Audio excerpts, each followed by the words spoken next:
Assalamualaikum students. I hope you all are fine. It's me Saba, your computer teacher from Universal High School. As we know that school have been closed due to second layer of corona, but Universal High School arrange online classes for you people. So let's start our new lecture number 13, unit number 7, understanding window.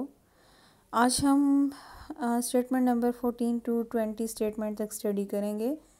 Previous lecture में हमने Windows के बारे में पढ़ा था, internet explorer के बारे में पढ़ा था, स्टार्ट बटन के बारे में पढ़ा था, आइकन्स के बारे में पढ़ा था। ठीक है, तो स्टार्ट करने से पहले आप लोग अपनी बुक खोलें, page number 7, chapter number 7, understanding Windows. Previous lecture में हम पढ़ चुके हैं विंडोज़ के बारे में कि विंडोज़ क्या होती हैं। ग्राफिकल यूज़र इंटरफेस के बारे में पढ़ा कि वो फ्रेंडली इंटरफेस होती है। इसके अलावा हमने डेस्कटॉप का पढ़ा, जो हमारे पास मेन डिस्प्ले होता है कंप्यूटर का, उसको हम कहते हैं डेस्कटॉप। उसमें कुछ आइकन्स होते हैं, जिस तरह माई कंप्यूटर आइकन है, रिसाइकल बिन आइकन है, माई डॉक्यूमेंट है, इंटरनेट एक्सप्लोरर है, इसी तरह के। फिर हमने इनको थोड़ा सा डिटेल में, रिसाइकल बिन हमारे पास क्या होता है कि कोई भी फाइल्स हम लोग या फोल्डर या कोई भी डेटा हमारा जब डिलीट हो जाता है तो विंडो उसको रिसाइकल बिन में स्टोर कर देती है, जिससे हम लोग अपने डेटा को दोबारा से रिट्रीव कर सकते हैं, रिस्टोर कर सकते हैं या रिट्रीव कर सकते हैं। इसी तरह हमारे पास माई डॉक्यूमेंट्स का एक फ़ोल्डर होता है, जिसमें हम अपनी फ़ाइल्स या फ़ोल्डर्स बना के रखते हैं या हम लोग अपना डेटा को सेव रखते हैं उसमें। फिर उसके बाद हमने इंटरनेट एक्सप्लोरर के बारे में देखा था कि इंटरनेट एक्सप्लोरर जो है वो हमारे पास एक वेब ब्राउज़र होता है, जो हम लोग इंटरनेट के थ्रू हम उसको एक्सेस कर सकते हैं। आज हम स्टेटमेंट नंबर 14 से स्टार्ट करने लगे हैं। So let's start. Task bar is horizontal bar. Task bar हमारे पास एक हॉरिजेंटल बार होती है जो कि लोकेटेड होती है at the bottom of the screen के बिल्कुल बॉटम पे, जहाँ पे हमने देखा कि स्टार्ट मेन्यू जो हमारे पास होता है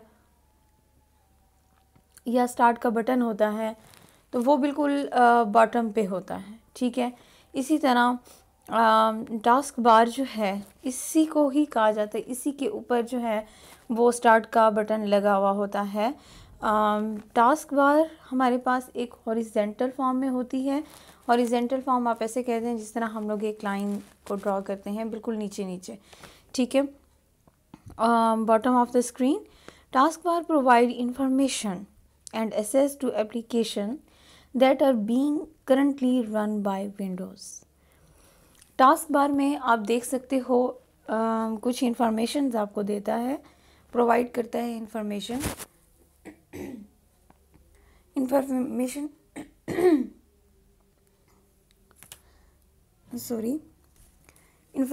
प्रोवाइड करता है, लाइक जिस तरह टाइम या डेट वगैरह के बारे में आपको बताता है। इसके अलावा आपको ये बताता है कि आपने जितनी भी एप्लीकेशंस आपने ओपन की हुई हैं तो वो आपको नीचे टास्क बार में शो होंगी। ठीक है, जो भी आपने एप्लीकेशन को ओपन किया हुआ है, लाइक आप वर्ड पे काम कर रहे हो तो नीचे वर्ड का आइकन छोटा सा बना हुआ आएगा टास्क बार में। चाहे आप एक्सेल पे काम कर रहे हो तो एक्सेल की आइकन छोटा सा बना हुआ आएगा। तो इसी तरह आपको टास्क बार में वो सारी एप्लीकेशंस के बारे में बताता है, इंफॉर्मेशन देता है जो कि विंडो पे रन हो रही होती हैं। ठीक है, टाइम 24 आवर्स रन हो रहा होता है तो टाइम भी आप लोग को शो होगा, डेट भी आप लोग को शो होगी। और इसी तरह का अगर आपने इंटरनेट एक्सेस किया हुआ है, इंटरनेट के सिग्नल्स आ रहे हैं तो वो भी आपको शो हो रहा होगा। जो भी आप एप्लीकेशंस आप लोग रन कर रहे होते हो, आपके कंप्यूटर सिस्टम पे रन हो रही होती हैं, वो सारी आपको टास्क बार में शो होंगी। इसी तरह हमारे पास नेक्स्ट स्टेटमेंट है, statement number 16। Shortcut is a link to a file, folder or program. If you click on a shortcut of any file, that file will immediately open no matter where it is located. ठीक है, shortcut हमारे पास एक ऐसा link होता है to a file, folder और programme, file का, folder का या प्रोग्राम का। कोई भी एप्लीकेशंस हम लोग इंस्टॉल करते हैं तो अच्छा जी, फोल्डर शॉर्टकट हमारे पास एक ऐसी फाइल या फोल्डर होता है या प्रोग्राम होता है कि if you click on shortcut of any file, that file will immediately open no matter where it is located. कि ये चीज़ मैटर नहीं करती कि वो फाइल या फोल्डर वो कहाँ पड़ा हुआ है। अगर आप शॉर्टकट बना के अपने डेस्कटॉप पे रख लेते हैं तो आप वहाँ से अगर ओपन करना चाहते हैं तो वो इजीली ओपन हो जाएगा, बजाय इसके कि आप ये जाएं सी ड्राइव में जाएं या डी ड्राइव में जाएं, वहाँ पे फ़ोल्डर एक पड़ा होगा, आप जो है ना उसको ओपन करें, उस फोल्डर के अंदर फ़ाइल पड़ी होगी, फिर उसको ओपन करें, तो इस पर ज़्यादा टाइम लगता है। तो बेहतर ये होता है कि शॉर्टकट बनाकर आप लोग रख दें ताकि आप एक ही क्लिक से ही जो है ना आप उसको इजीली ओपन कर सकते हैं, राइट। उसके बाद है हमारे पास statement number 17, multitasking. Multitasking allows the user to activate and accomplish more than one task at a time.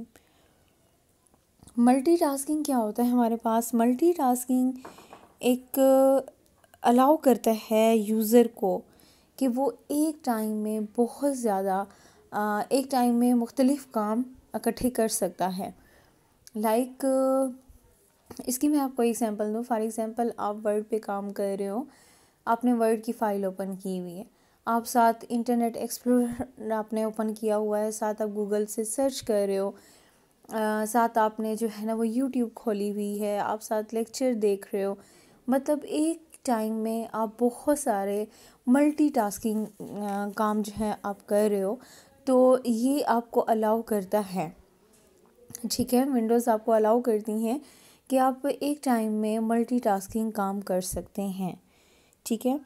It approve statement number 18, it proves the efficiency of working on internet with applications that support the latest internet technology such as internet explorer।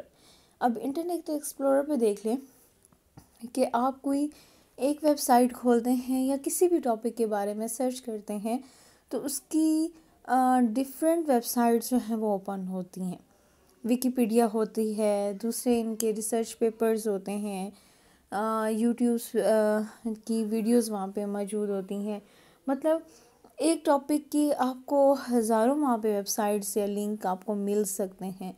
आप 4-5 link इकट्ठे खोल देते हैं और उसको आप study करते हो कि कहीं से कोई अच्छा मटेरियल हमें मिल जाए या हमें कहीं से कोई ऐसी बात जो कि हमें इजीली अंडरस्टैंड जिनको हम कर सकें, ठीक है। तो ये होता है मल्टीटास्किंग कि एक ही वक्त में हम मुख्तलिफ़ काम इकट्ठे कर रहे होते हैं, मुख्तलिफ़ लिंक्स खोले हुए होते हैं, मुख्तलिफ़ एप्लीकेशंस ओपन की हुई होती हैं, उन सब पे जो है ना हम काम कर रहे होते हैं, उन सब को रन कर रहे होते हैं।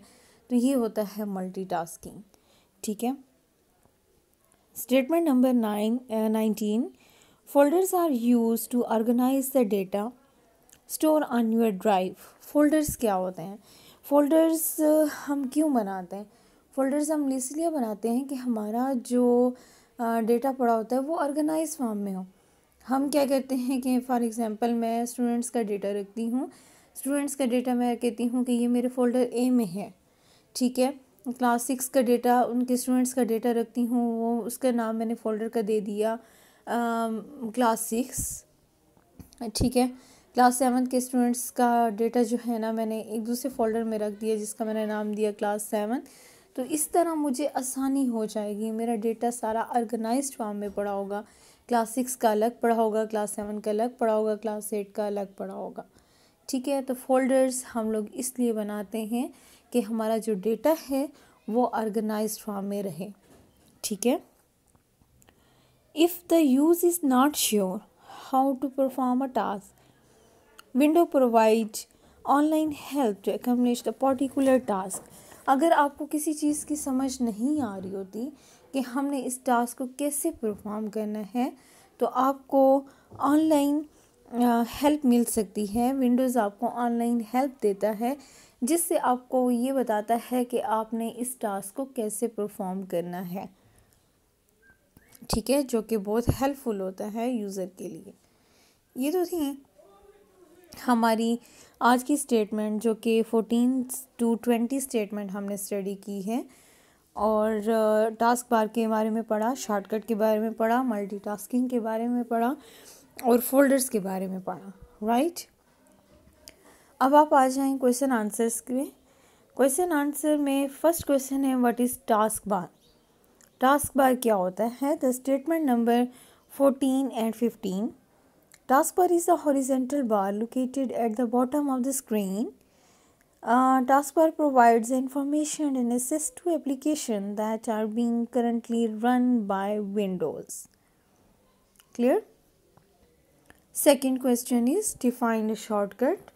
Shortcut क्या होता है? Shortcut is the link, the statement number 16. Shortcut is the link to a file, folder or program. If you click on a shortcut of any file, that file will immediately open no matter where it is located. Third question is, define multitasking. Statement number 17 and 18. Multitasking allows the user to activate and accomplish the more than one task at a time. It proves the efficiency of the working on internet with applications that support the latest internet technology such as Internet Explorer. अगर आपके पास long में आते हैं तो आप 17 और 18 statement लिखेंगे। अगर आपके पास ये शॉर्ट आंसर क्वेश्चंस में आते हैं तो आप जस्ट इसकी स्टेटमेंट नंबर 17 लिखेंगी। ठीक है। Why we use folder. Folder क्यों यूज़ किया जाता है? हम अपने डेटा को ऑर्गेनाइज करने के लिए यूज़ करते हैं। The answer is statement number 19. Folders are used to organise the data store on your drives. Clear? ये तो थी आज का हमारा लेक्चर, जो कि 14 स्टेटमेंट टू 20 स्टेटमेंट तक थे। नेक्स्ट लेक्चर में इंशाल्लाह ताला हम 21 to 26 स्टेटमेंट तक स्टडी करेंगे। उम्मीद करती हूँ आप लोग को समझ आ गई होगी। तब तक के लिए अपना ख्याल रखें। अल्लाह हाफिज़।